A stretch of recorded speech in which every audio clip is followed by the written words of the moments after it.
नमस्कार दोस्तों, आपका स्वागत है इस बेहद रोचक और फ्यूचरिस्टिक टॉपिक बायोलॉजिकल प्रोग्रामिंग में। आज हम बात करेंगे कि कैसे बायोलॉजी और कंप्यूटर साइंस एक दूसरे से जुड़कर नई दुनिया बना रहे हैं। आपने कंप्यूटर प्रोग्रामिंग के बारे में तो सुना ही होगा, जहां हम किसी मशीन को कमांड्स देते हैं ताकि वो काम कर सके। लेकिन सोचिए, अगर हम यही कॉन्सेप्ट लिविंग ऑर्गेनिजम्स यानी जीवित प्राणियों के साथ इस्तेमाल करें तो यही है बायोलॉजिकल प्रोग्रामिंग।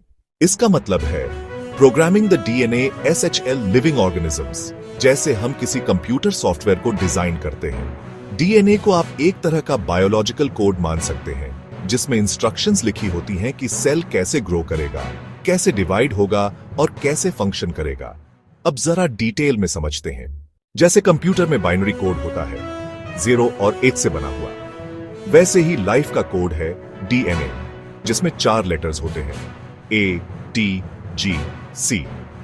इन लेटर्स की सीक्वेंस यानी क्रम यह तय करता है कि प्रोटीन कैसे बनेगा और ऑर्गेनिज्म की प्रॉपर्टीज क्या होंगी।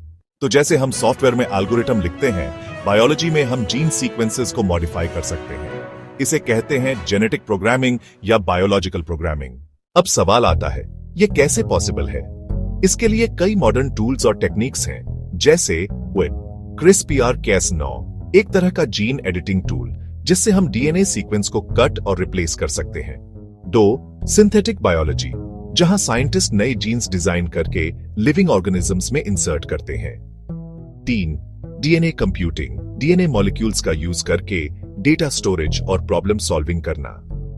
4. प्रोटीन इंजीनियरिंग, प्रोटीन्स को रीडिजाइन करना ताकि उनके फंक्शंस चेंज किए जा सकें। अब एग्जाम्पल्स देखते हैं। बायोलॉजिकल प्रोग्रामिंग का यूज कहां-कहां हो सकता है? A. मेडिसिन, कैंसर ट्रीटमेंट के लिए स्पेशली प्रोग्राम्ड इम्यून सेल्स जैसे CRT cell therapy, genetic diseases को क्यूर करने के लिए फॉल्टी जीन्स को रिप्लेस करना। 2.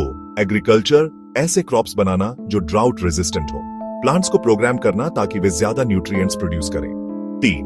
एनर्जी सेक्टर, माइक्रो ऑर्गेनिजम्स को इस तरह प्रोग्राम करना कि वे बायोफ्यूल्स बना सकें। 4. एनवायरनमेंट, ऐसे बैक्टीरिया प्रोग्राम करना जो प्लास्टिक वेस्ट खा सकें।